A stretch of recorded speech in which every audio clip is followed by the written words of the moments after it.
Hey Melissa, how you doing today? Good morning. Great to Good talk morning. with you, Adam.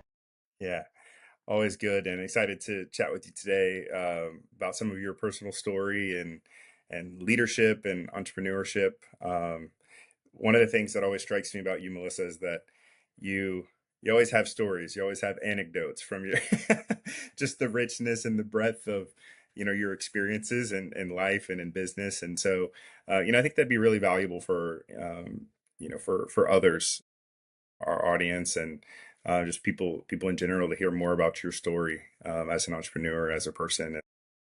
So I want to dive into that today. So let's just kind of uh, jump in. You and Merlin, we know you started GIACT with $300 in your pocket, and that turned into a pretty decent return on investment, I believe. Yes, And yes, so very much we can, so. yeah, so we can get to that. But I'd like to back up and just hear more about a little bit about your upbringing. What was life? What was Melissa like as a kid? Tell me a little bit about you and Merlin as you came up, and just maybe some stories or some insights into what's kind of shaped, you as a person. Well, I think, first of all, I would have to really honor my mother with a lot of who Marlon and I are. When my dad left when I was not quite 7 years old. Merlin would have been not quite two. And she was a fighter. She never gave up. She refused to accept status quo. She refused, especially, now divorce is not as such a big issue as it was back in when my mom and father, divorced. Back then, it was something that no one did, and if you were divorced, you were considered damaged.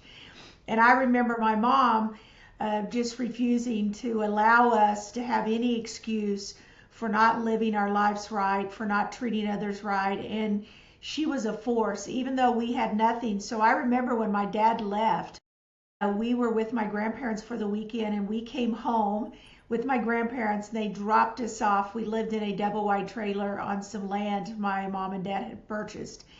And we walked in the trailer and it was empty. My dad had literally ran off with a woman who was pregnant and took the furniture. I remember like clothes being on the floor, not having a Wow. couch, not having, furniture. And my mom's devastation, at first she thought we'd been robbed. And then she realized, like, oh, his clothes is missing too. Mm, So we had no phone. So she couldn't even pick up the phone and call someone. We had no car because he took the car. And she took four children, one being a baby, obviously, and walked to a neighbor's house to use a phone to try to figure out what was going on. And it took her a period of days before she was able to figure out, like, he had left. And I remember the devastation. He had wiped out the bank accounts, and all of a sudden, here was this woman who had been a wife and a mother, mm. and now she was faced with no money, four children, and she had to make choices. And we ended up on welfare. We had food stamps and we had Medicaid, which is basically public medical. And I remember her crying because she was so humiliated because she had to apply for it, but really did not have no choice. Yeah. And what was amazing is my mom had raised us in the church, and because of the taboo of divorce, no one wanted to help her.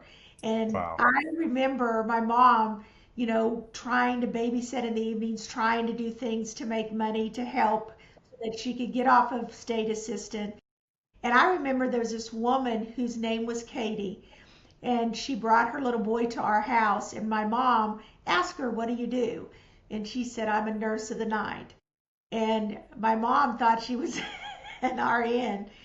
And Katie literally gave my mom the first car she had after my mom divorced. It was a $200 car. It didn't have an air condition. It was really quite scary. But that's how my mom got around. And come to find out, after Katie had passed away, she was actually a prostitute.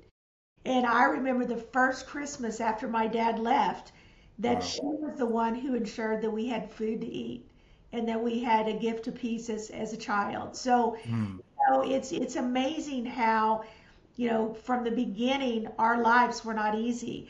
But I look back at those moments, Adam, and it's those moments like that that really gave Merlin and I the foundation to know that regardless of what you're faced with, regardless of the trials, regardless of what is going on and the challenges, that if you don't give up, you will win. It's when you stop and you quit that you lose. And I Mm, think that that foundation of perseverance and the example that our mother showed us is why we were able to take $300 and sell a company 16 years later for 610 million. It's because we never gave up and we mm. refused to stop. Wow. What an incredible story. I mean, it's heartbreaking, to hear some of what you had to go through, but that it speaks very clearly. I guess it's obvious where some of your grit and determination comes from, right? Based on some of the things that you had to deal with. Yes, absolutely. And one of the things I challenge when I talk to entrepreneurs or people that are looking to start is it's real easy for us as business people to want to go get the X Apple or some huge Amazon, or we all want a Jeff Bezos in our life, right, or a Tim Cook to inspire us.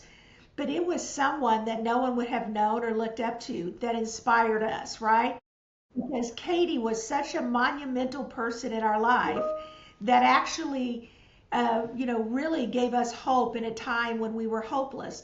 And I think sometimes as entrepreneurs, we're always looking for the greatest thing in Silicon Valley when actually our biggest heroes and our biggest examples who can teach us the most about doing business are right next to us. It's our neighbors, it's our family, it's friends, it's people who come across our path that we may not know, but they have the greatest knowledge and the greatest depth of information that they can teach us that give us the principles to win. And sometimes we're so busy looking to people who have done great things. Don't get me wrong, they're amazing winners. But sometimes the greatest information and the greatest thing that you need is right around you. You're just not paying attention. Wow. Wow.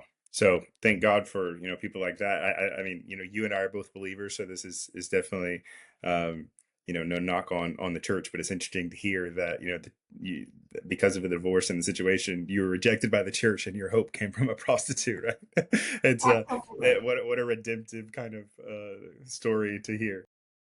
Yes, and I think that's why I'm so passionate about really helping women because Katie was such an amazing lady. She was smart, but she had went through some things, had been abused, and I remember her face was scarred. I don't remember a lot of other deep details, but she had some scarring, and so she struggled to fit in normal society.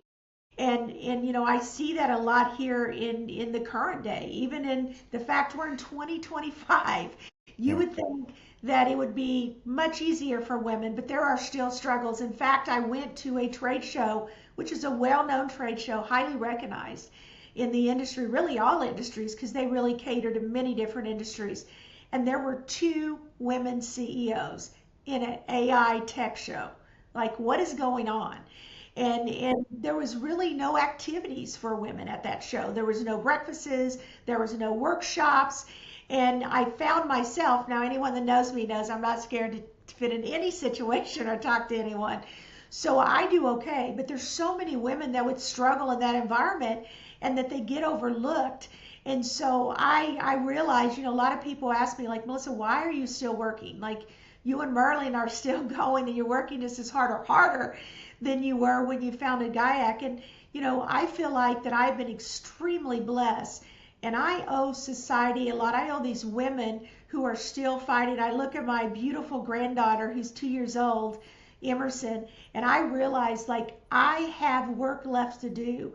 I have got to Wow. set the foundation and the groundwork so my granddaughter someday can walk into a room and feel like she has a place, that she has a chair at the table because of the foundation of work that I've invested in. So that's why I keep going because I realize there is a lot more work to be done. Hmm. Wow. So, in your experience, I mean, let's kind of dive into some of your experience. So, um, you've shared a little bit about your early life and motivation, and so what has kind of instilled some of that, that strong character and grit. Um, tell us what it was like in your early career, kind of like what you did, and what are some experiences maybe that shaped you. Yes. So I think we got to go back to a moment when I was getting ready to, when I started kindergarten. I was always different. My mom used to tell me that I had an imagination that she used to tell me, like, she called me Lisa Ann. So it wasn't Melissa, it was Lisa Ann's what she called me. And she was used to say, Lisa Ann, I don't know where you got this imagination, but sometimes you scare me. And because I just had an instinct for things. I remember one time walking into a room and telling her mom, that something was going to happen, and it did. And my mom was like, how did you know that? I was 4 years old. But I had this instinct to read people and feel people, even at a young age. And I Wow. remember starting kindergarten, and the teacher told my mom, of course, now if you use this word now, it would be, would not be looked well on. You couldn't say it. But she literally told my mom I was retarded. Now you got to Mm. understand, I was 5 years old, and I remember this as clear as day. She told my mom I was retarded because I couldn't learn. I mean, she was trying to teach me things, and it didn't matter what she did, I couldn't learn. And I couldn't repeat it, but yet I could tell her all kinds of things. I could tell her every color of everybody wearing shirts on the way to to school. I could tell her Wow. stuff that happened 2 years ago, but I couldn't remember things she was trying to teach me. And so she told my mom, like, you need to get her special help or keep her home. So I remember my mom driving up in the car with me in the back seat, crying, praying, telling God, like, they're saying my daughter's retarded. She's not retarded. God, you created her, and I know that you have great things for her, and just praying that He would help her and give her wisdom. And there was my aunt, great aunt, or actually she was my cousin, my mom's cousin, so she would like my third cousin. Her name was Lois Ann, and she came over to the house, and she was a principal at the time. She was a school teacher. She had founded schools internationally, and she was home for a furlough, and so she was there, and she came over.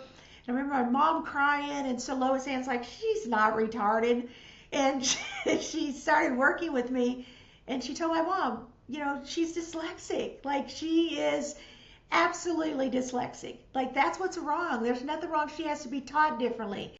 And she began to work with me, and I began to learn how to read and how to memorize, and she taught me how to put things over pages so I couldn't see other words. So when Mm. I see a whole page, everything just runs together. So everything I did in life, I had to work twice as hard. It did not come easy to me. So when I went to school, I couldn't just study for a test. I had to work twice as hard. I made straight A's in school, did extremely well in college, but it took a lot of work and heart and perseverance. And going into my career, I started in the insurance industry, and I started at a service center answering calls and paying claims, and worked my way up. And again, everything I did, it took twice as much work. But I realized, like, every challenge that I've been given in life was preparing me for the moments that I have now, Mm. because it allows me to walk into a room, and regardless of how many women or how I'm looked at, I feel confident in who I am, because I realize I am uniquely created. There is no one else like me, that there are things that I need to share with the world, but there's also a reason that God gave us two ears and one mouth. And that is that I'm to listen twice as much, because those people in the room are here to teach me something. And because I'm willing to be authentic on who I am, not pretend that I'm something I'm not, it gives me an advantage, because I can walk in confidence regardless how they treat me or accept me, knowing that I'm already accepted, and Mm. that I can move forward, and that I don't need someone's acceptance in a room to be successful. And that's a lesson that I didn't learn until I was in my late 40s. And I Mm. would have suffered a lot less in life if I would have learned that early on, but I didn't. And so I think that's such an important lesson, not only for women, but people to understand, regardless, you don't need someone's acceptance to be successful. You have all the tools internally, it's how you apply them. Wow. Yeah, that's a powerful learning. You look back, would have been a great learning to have had in younger years, right? But that's why they say youth is wasted on the young. Okay, so you and Merlin, you guys start GIACT. Um, I'm curious to hear about some of those early days. You got $300 in your pocket. From what I understand, you went to him with an idea. You kind of had to sell him on it, and what happened in those early days? Absolutely. So first of all, when I first went in and told him, he didn't really believe me. It was kind of like, just go, leave me alone, I'm busy, because he was working on another project. And the one thing that I love and I tell everyone about my brother is that the reason why so many companies fail is because they're lopsided. And people are like, well, what do you mean by that, Melissa? That is, they'll have someone technical, but they don't have an operational partner. So they go in, they build all this great technology, but they have no clue how to take it to market, what to do, how to run a successful business, how to keep the business on tracks. And so, I've seen so many companies when we go in to buy or sell a company, or when I'm helping, VCs or PEs buy or sell companies, there are so many what I call sick startups or sick entrepreneurial companies, emerging companies, because they don't have that. They're lopsided. Either they're all operational, don't have strong tech, or they have all tech and they have no operational people Mm, around them. And so they've not done the basic fundamental things of business. And that's the thing that makes Merlin and I so unique and so strong. Is Merlin? He's a magician, and I tell him that all the time. And I don't want his head to get too big. I have to constantly keep him grounded. He actually is a very humble guy, but he has such a keen instinct, like myself also. I remember one time we walked into the early days of GIACT into this hospital, and there was this IT person who felt really proud of herself, and so she began to brag about how she didn't need no help. And so Merlin, in his infinite wisdom, made up a name of a new software that did not exist and told her, well, have you tried that? And she proceeded to say yes and tell him, oh, how great it worked. And he was grinning.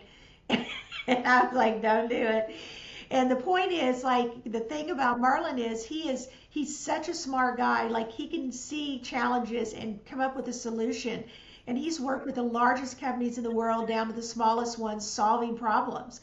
And they love him because he goes in, he's very humble, he listens, he pays attention, and then he can not only come and tell you how to fix it, but then he can work with developers to actually bring it to life. A lot of people will be able to say, oh, this is what you need to do, but they have no idea how to work with the team to actually implement it or get it done. Marlon can. He has this very um, unusual talent that I have seen very few people in the world possess. And what's great is he can build the technology, and then I'm very strong on operations and customer support and go to market.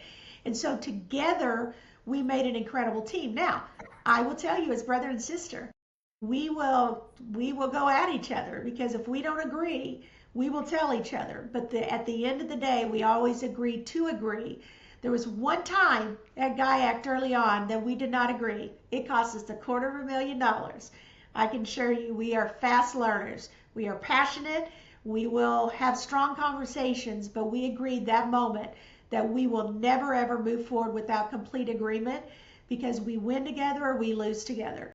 And that mm, has kept us where, as brother and sister, we continue to work and work quite productively. We also always made the same money. We said we will never fight over money. And if I made a dime, he made a dime.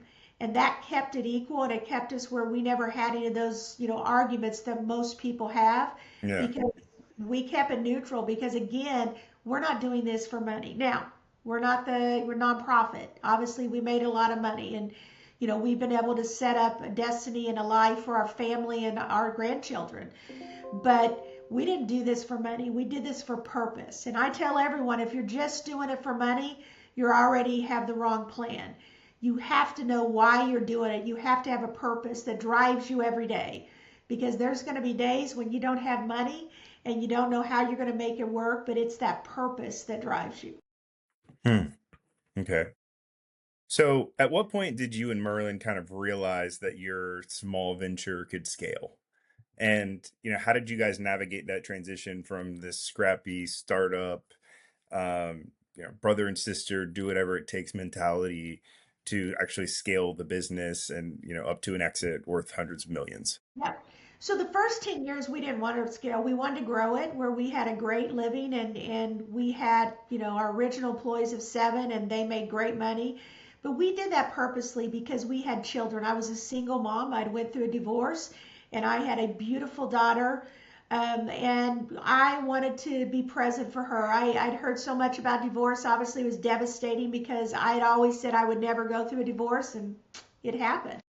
And so I was determined, just like my mother, my daughter would not be a statistic, that she would not, have the challenges that so many divorced children have, right? And so I surrounded myself with strong men who were important in my life. My grandfather played a role when she was younger, who's now passed. I had Mm, incredible friends. Obviously, she had Merlin in her life as an uncle. Um, I just surrounded myself with really strong, intelligent, great men who showed her character and showed her, how she should be treated and what she deserved and what her worth was.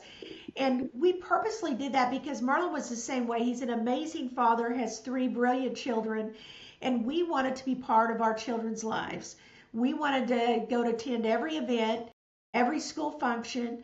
We encouraged our employees to attend. If they had children, anything that was going on at school, family, we encouraged them to attend because we know that obviously family is forever. I tell mm. everyone else all the time, God gives you your family. He selects them for you. You select your friends, where you work, and everything else. So that family is a blessing, and so you should treat it as such. So, in our lives, our priority was always God, then our spouse, then our children, then our family, and it came before work or anything else. And so we just had our priorities in set up to where we were not going to get in over our head where our families would suffer that time. Now, as they grew older, we always had this dream that they would take over the business and run it someday.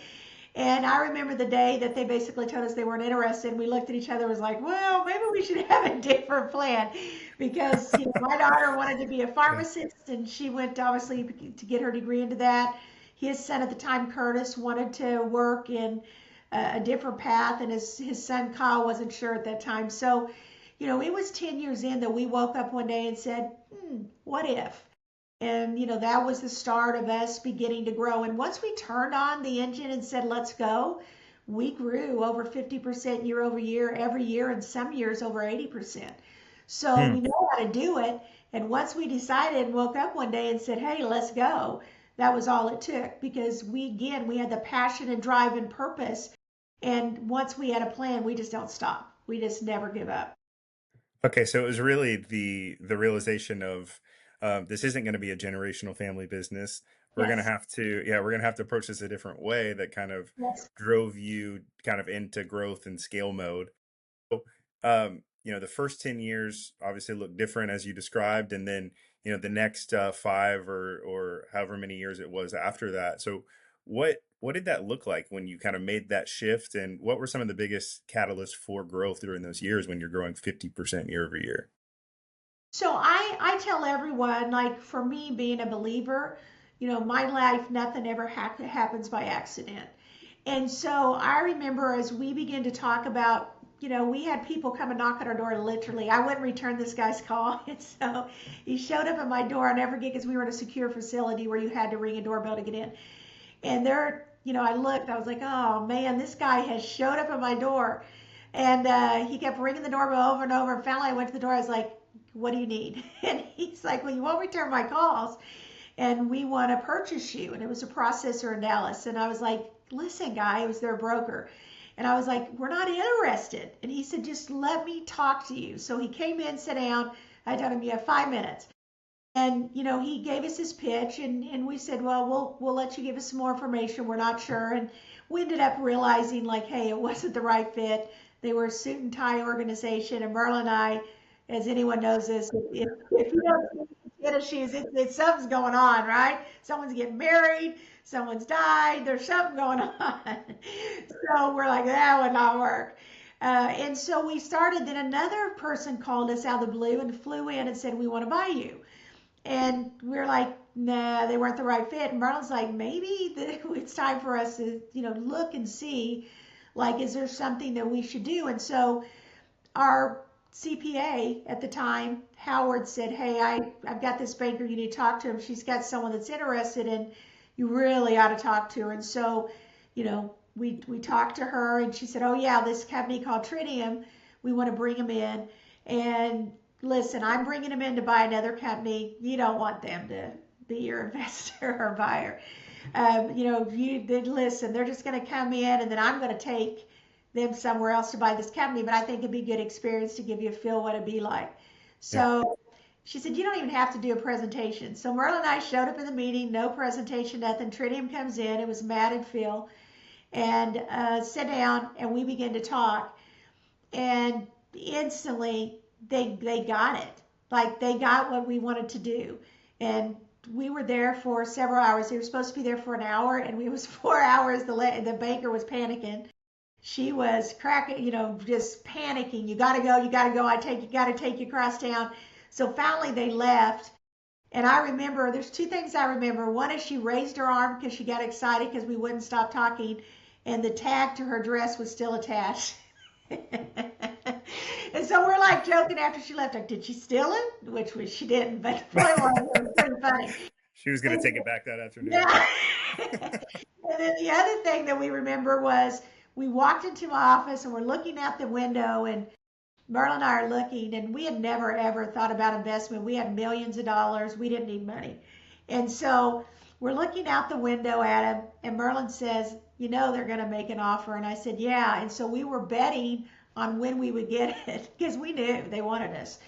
And Merlin's like, "I really like those guys. They get it." And we started talking. And why we chose Tritium, and we ended up working it out.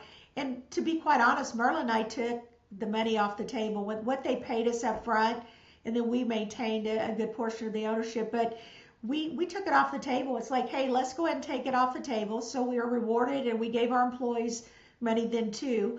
And we said, then if we're going to go do it, let's go make the amount we keep be 10 times greater than what we got today. And we did it. It was more than 10, trust me. So the point is, like, we always knew that if our thought process and our goals were aligned, with our belief system and what we believe, and we always looked to our purpose and stayed in line with that we Mhm. would be a success regardless what we did. Yeah. So Tritium comes in and buys a percentage of the ownership. And then I guess that's kind of when the mentality changes from, mom and pop lifestyle business to, hey, now we're a PE backed company. We got to scale, and then, return money. Right. So, what was that shift? What was that shift like? And, what was kind of again, the catalyst for this kind of explosive growth that then came after? Tritium at the time was a new firm itself. We were their second investment. So they didn't have any resources, so they didn't have a machine that they put behind us. They were our cheerleaders. And really what Marla and I just knew it was time. Like we realized like this is the moment we got to move. And so, they were just cheerleaders. I mean, Matt Bowman was the main guy that worked with us. He's an amazing mate. In fact, he still will always be a friend. Regardless where I'm at in life, we'll be friends for life. And we just started moving like they were just cheerleaders. Like, hey, go do it. Yeah, we believe it. You go do it. Probably the only change that really happened is they were like, you got to hire a CFO, Melissa, because I was the CFO, CEO, go to market, run sales.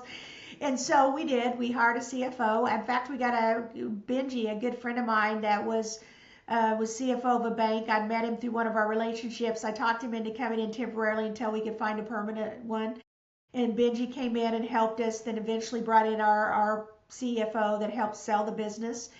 And really, it was more of just doing the right. Again, with any investment company, there's reporting, and Hmm. there's certain things they want to see. And so that CFO came in, brought that. But as far as the fundamentals, we had a CPA firm that did all our books and everything. So it was really just making sure we had all the structure in place. We brought in, a contract management system. We brought in Salesforce. We did all these things that we didn't have previously, and it just made us a better company, better reporting. So when we got ready for growth and sales, we had the infrastructure behind us. So we brought in some systems maybe we didn't have previously. And we began to hire as we grew, we began to hire people. Again, we were never one to throw people at problems. We threw technology at problems. We were already using AI clear back then.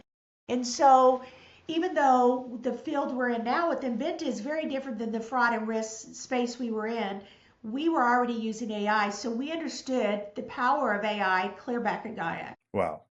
Throwing technology at problems instead of people at problems. That's a powerful lesson that even big enterprises are learning in this season, right? I was listening to Right. somebody recently say that they've completely shifted their kind of mentality when it comes to human capital, and saying anytime you need headcount, we should be asking as an organization, why can automation or why can AI not do this? And then and only then look to find people when you can't build systems and processes or operations around the problem that you have. Absolutely. And what we really learned was let's go hire great people that maybe have not had the opportunity to be well known, but we see potential, just like with us, right? Like with me, like people saw potential and invested in me, and then look at what happened, right? I'm a testament that with desire and just the right people around you, you can accomplish anything. And so we went and found people that maybe had been overlooked or people didn't realize their capabilities, and we brought them in. We paid them extremely well. One of the commitments Merle and I did from day one of GIACT, we believe that healthcare is a right, it's not a benefit. And so we always had the best healthcare. We paid 100% of our healthcare for our employees and families, and it was Club Med. Obviously, the 17 years in the healthcare industry didn't help, it helped me because I could go, I Yeah. knew what to do. But we always had incredible benefits. We took extremely good care of our employees because we realized they were our greatest asset. But we also, I like to say we took people that were just normal people that had incredible talent that had not been really recognized or manifested. And we worked together as a team to do incredible, unbelievable things. And we accomplished things that most people will never, ever accomplish in their lifetime. And we did it with people that no one would know their name, right? But together we were an incredible team that the largest corporations in America and throughout the world used. And, I think it's just a testament. I hear people say all the time, well, I got to go hire this guy that's well known so he can get into Walmart. Guess what? We got into Walmart and they didn't even know who we were. And when they called us the first time, they said, well, you've got to fly to Bentonville. And I said, listen, if you want to use our services, you will fly to Allen, Texas and come to our conference room. And I remember when I went and told Merlin, I said that, he was like, what were you doing? And it was funny because guess what? The next day, guess who was sitting in our conference room? Walmart. And there was 10 of them. And, it Wow. just proves, yeah, absolutely. If your product is good and there's a need and you fill it, they will meet you where you're at. It's you got to have confidence and you got to be a risk taker to say like, hey, this is something you need and I'm going to do an incredible job for you and I'm going to take care of you and treat you like I want to be treated. But in return, you got to set boundaries. And that's something that I did extremely well and it really allowed us to grow very quickly. And I hear people say all the time, you got to get in front of customers. We never ever left the building to sell one customer for the first 10 years, and we had the largest companies in the world. So what I'm hearing a lot in your story, Melissa, I think is that, you don't have to fit into a mold. You don't have to do business and entrepreneurship the way that everybody expects you to. You hear these days, especially with like Silicon Valley culture and founder mode, like you hear all these things, right? And you're going, we're going to put our family first. We're going to put values first. We're going to put our employees first, and we're going to care about them. And we're going to lead with the value of our product, which then therefore means that we don't have to go chase and seek and hustle, because we're going to draw big names to us through the quality and the value of our technology, which is definitely against the grain. Yeah, absolutely. In fact, a really funny thing is AIG actually called in and spoke to our assistant, our front desk person. It was on Friday. And I remember them coming in and saying, AIG's on the phone. Could you take the call, please? Because they want to talk to you about the services. We never did marketing. We never did anything for the first 10 years. We grew by word of mouth because our Mm. product worked. And so, a little joke we used to say whenever we would go to like Money 2020 and some of these trade shows is there was so much vaporware. And I tell everyone, when you have to go out and work really hard to get customers, it's because your product doesn't work. If your product works, people tell each other about it. Mm. And I remember one time at Nacha, there was a talk track. We were not even present. We were at the booth. And all of a sudden it let out, and we had this line of like 30 people. And I was like, where are these people coming from? And here comes one of our customers. They had stood up in the middle of a session and corrected the person and said, no, I'm going to tell you how to solve this problem. And talked about GIACT and what we were doing. He said, we had huge fraud issues, and let me tell you what they did. And so then people started asking him questions, and he wasn't even leading the session. And he told them, well, after the talk track, I'll take you to their booth. And he walked them over. It was unbelievable. It was an insurance carrier. So we had things like that happen. Again, it was because we loved our customer, we Mm. appreciated them, we treated them how we want to be treated, and we had a product that worked. And I tell everyone, the best thing you can do to build brand is have your product actually do what you say, back it up, and then treat people how you want to be treated and find employees who want to be treated well. So that way they're going to be able to take that particular treatment and emotion and carry that through to your customer. Because if you have people that don't even require themselves to be treated right, how are they then going to treat your customer right? And so Mm. it's really important as you're interviewing people not just to understand their education and their experience, but how do they think about others? What are the things that they require, for themselves and how they want to be treated? And sometimes that's more important than actually the education. I can teach you what you need to know, but I can't teach you how to treat your customers right. Right? Mm. That's a principle you have to have within yourself.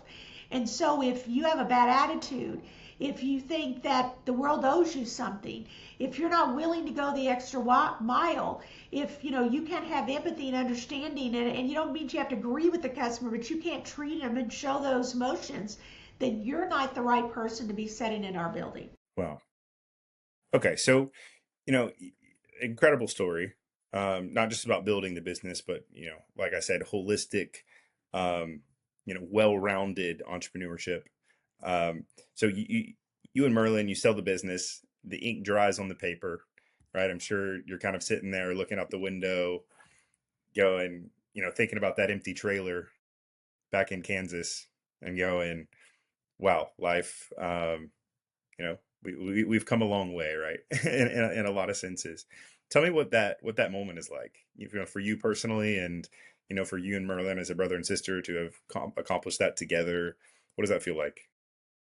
So I remember um, setting in my office the night we signed all the paperwork. It was it was I don't know what it is about December. So when we did the Tritium deal, it was like December 24th, literally on my birthday, when we agreed to sign the Tritium deal and ink it. And I remember that we did the LSEG deal like on December 20th. So I don't know what it is about December. And then I bought Inbenta in December, the end of In December. December, yeah. Whole December thing. Uh, but I remember uh, like signing the deal, and it still wasn't real. Like everyone was like, Melissa, you have done something as a female CEO, you and Merlin, and just as a whole, like, but as a female CEO, you've done stuff that people want to do in their whole lifetime, and you did it. Like you did it. Like you should. And I remember saying, I want to go home and be with my husband. That was, I mean, it was like I just wanted to go home and like just with my husband and just sit there and celebrate it because he had been such an amazing source of strength through that time. He is such an amazing husband and father. And, he just was, he's always my biggest cheerleader. He's always there to just give me the support that I need to be successful. And so I remember driving home and I sat down with him and he said, what does this mean, Melissa? And I said, nothing. He goes, well, what is it going to change? I go, nothing. And he goes, okay. Yeah. He goes, we're already so blessed. We have everything we need. So what are we going to do? Like, what do we want to do with this? And Mm. the thing Merle and I had always done since the beginning of GIACT is we had committed that we would give 10% of everything we made. And in 16 years, we gave over $20 million to organizations around the world, really focused on children and just making their lives better because, we understood what it was like when no one has hope for you, right?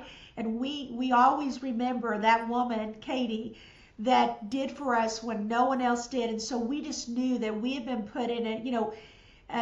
For me, the Bible says, when you're given much, much is expected. And so we understood that much was expected of us. And so when we went to sell the company, we both set up donor advised funds where we put aside 10% of everything we made off that deal. And to this day, we have given millions of dollars to organizations, from colleges to send kids to colleges, to organizations to go into schools and deal with sexual and physical and mental abuse, to build character. There's things we do all over the world. And again, it's because we understand that our purpose is so much greater than us. And so really, the next day when I opened up my bank account and there was, millions and millions of dollars, I remember looking at my husband and saying, you know what, I'm going to transfer 100% of it out of my account and we're going to live just like we did yesterday, because this changes nothing. It just simply allows us to do the things we're so passionate about at a much bigger scale. Like, let's figure out what impact we want to leave on this world. And when we leave, we want people to remember us because of not Mm. what we had, but the impact we left on the world. And that's my focus every day is, how am I going to be remembered when I die? I could care less what people think about me today. I want to be remembered when I die, that people look back and say, that woman changed the world. It only takes one. And I want to be one of those people that have an impact on this world to make it better for the next generation, which is my granddaughter, right? I want to make an impact for my nieces, for Jaden and Tatum and my great nieces, actually. Like, that's the generation I'm impacted today. And that's why it's so important that every day I get up and I charge and do my best. Mm. Yeah, so you could be retired, soaking up the sun on the beach, right? But obviously, you're still very driven because of everything that you just said. I know you serve on several NGO boards and are involved in obviously giving a lot of money away and impacting impact investing and those kind of things. So when you look back 10 years from now, when you look back, or 20 years, um, what legacy do you hope to see from kind of the work that you're putting in, and the way that you're investing capital into kingdom initiatives, or Right. impact initiatives? So a couple of things. One is, I've had open heart surgery, so I was born with a bad valve. And I like to say it's been right at almost 7 years. And in fact, a year ago, I was notified that the valve that I have is failing. Believe it or not, mine is working extremely well. So I do believe that's a blessing of God. But I remember, the story I remember was, I was laying in the bed. They had just taken me to surgery. And they took me in the operating room, and it was going to be an extensive surgery because not only did I have to have my aortic valve replaced, but part of my aorta, because I had an aneurysm. And so they told me you have to have a will, excuse me. And my daughter, I was raising my great niece, or my niece, excuse me, Eliana, who was a little girl, and my daughter, was young also too. And I remember going into um, the operating room, and Dr. Lowry was my surgeon. And one of the principles he had was that everybody in the operating room, when you went in, they went and introduced themselves. And I remember rowing into the operating room, and as they were coming around, introducing themselves and telling me what they were going to do, I remember looking over, and there were these huge tables with these black coverings of tools, and there was the bypass machine, and there was multiple anesthesiologists, like it was going to be a major surgery. I was in there for hours. And I remember at that moment, my life flashed. And I Mm. remember sitting there thinking, all the people in the world, all the bankers, all the money, here I had all this money, and none of it mattered. And I realized at that moment it was me and God. And, at that moment, I was like, have I done enough that if this is my last day, that I will be remembered? And I remember thinking about all the missed opportunities that I went by because I was so caught up in worrying about what people thought about me, or this or that, or, all the things that I'd wasted time on when none of it mattered. And at that moment, it changed my life forever because I realized that if God granted me another day, which He did, that I was not going to waste another moment. So Mm. obviously, I retired and I took some time off because I'd worked a lot of years and I wanted to really take care of my health and spend some time because we had put a lot of hard work in over those last, 5, 6 years. But it was very quickly realized that number one, my husband didn't need a CEO, and number two, I had a lot more to do. That God was not finished with me and my plan and His purpose. And I think, the minute I realized, it was like, okay, God, where do you want me? Show me. What do you want me to do? How do you want me to leave this impact? And every day, I just got the opportunity to go and speak to a group that's really from Pakistan that has a lot of entrepreneurs, mostly men, a few women. But like, that's a privilege to me. I mean, I had someone that I know asked me to be involved, and it opened up a door. So God is continuously opening doors for me to have an influence on people. And so I tell everyone, I don't just look for what I would call religious organizations to help. I look for organizations that are changing and impacting the world. Because I will tell you, some of the greatest people in the world that have impacted me have been non believers. God can use anyone. It doesn't matter whether you are a Christian or not. God is all powerful and He can use anyone if you're willing to be used.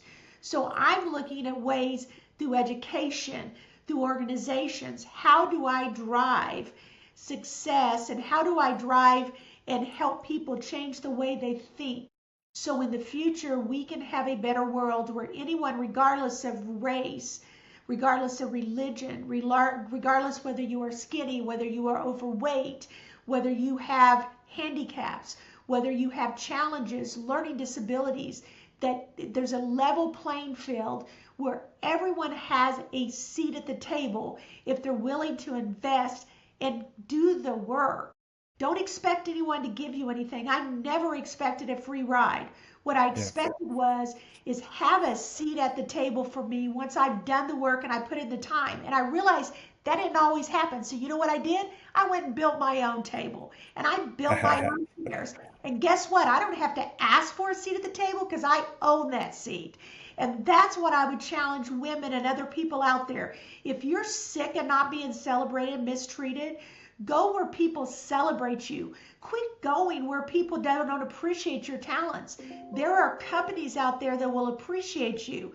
So if guess what? If they won't get you a seat at the table, go build your own table. Quit waiting for someone to give you a seat. Go build it.